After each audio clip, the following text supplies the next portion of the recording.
L'imprenditoria femminile. Prego. Stefania Brugin, Presidente del Comitato Imprenditoria Femminile della Camera di Commercio di Padova, poi sono anche Presidente terziario donna di Ascom Padova e anche consigliere nazionale. Il tema di agevolare l'imprenditoria femminile è molto delicato, quindi volevo chiedere qual è il sostegno che darà la Regione. Sappiamo che siamo ancora molto distanti da quelli che sono i livelli e gli obiettivi 2020 Europa per quanto riguarda la partecipazione femminile al mondo del lavoro, e in più siamo estremamente preoccupati perché per i tagli che subiranno le Camere di Commercio noi non saremo in grado di garantire servizi anche a chi vuole avviare impresa, formazione che è indispensabile e che deve essere assolutamente gratuita. Noi come Comitato abbiamo creato eventi molto importanti, uno dei quali è appunto l'Open Day Donna. Abbiamo avuto circa 1200 partecipanti quest'anno, inoltre c'è già una rete attiva a livello regionale per far sì che questi servizi nel tempo si siano consolidati e possano garantire appunto soprattutto a donne e a giovani la possibilità appunto di mettersi in proprio. Sappiamo che il livello è crescente di partecipazione a queste nostre attività e vediamo che poi monitorando i dati, i risultati, l'apertura di nuove imprese c'è. Inoltre come imprenditoria stiamo appunto resistendo bene alla crisi, questo lo dicono proprio i dati. A livello veneto siamo oltre 90.000 imprese femminili, si parla di 188.000 imprenditrici. Un'altra questione appunto riguarda quindi l'agevolazione anche ai finanziamenti e anche quali sono le proposte per la parità di genere, visto che anche questa è una competenza della Regione.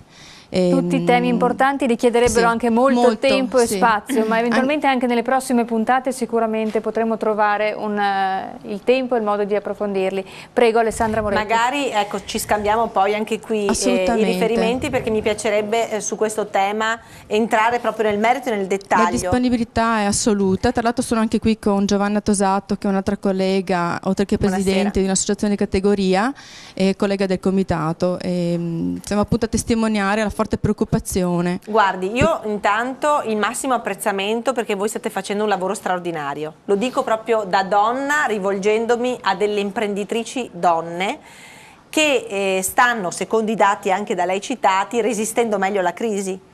Cioè dati statistici ci dicono che le imprese che hanno subito meno il contraccolpo della crisi sono quelle portate avanti dalle donne, perché le donne hanno una capacità di flessibilità e di attutire il colpo maggiore.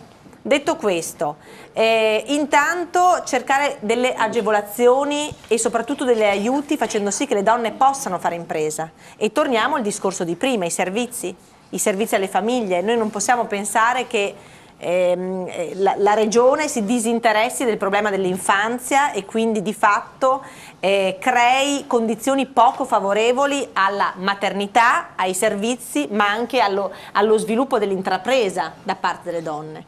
Abbiamo visto che se le donne lavorassero tanto quanto gli uomini, anche in impresa, il nostro prodotto interno lordo aumenterebbe di 2-3 punti, quindi è fondamentale valorizzare, ma incentivare, ma aiutare. Io penso che sulle imprenditrici donne noi potremmo fare la stessa operazione che facciamo sui giovani, cioè le donne che vogliono aprire impresa hanno tasse zero per i primi 3 anni. Questo noi potremmo dire, ma soprattutto noi dobbiamo aiutare le donne che perdono il lavoro per la maternità, quindi per dare un'idea di speranza alla società, perché senza figli la società invecchia solo e non cresce in termini di prospettiva, attenzione, noi dovremmo dare la possibilità a queste donne di essere reinserite nel mondo del lavoro e anche dando loro la possibilità di fare nuove imprese. E qui è il tema che lei ha citato della formazione e dell'avvicinamento, insomma. Quindi su questi temi piena disponibilità, massima disponibilità a collaborare, ma anche a recepire quello che sono le vostre proposte,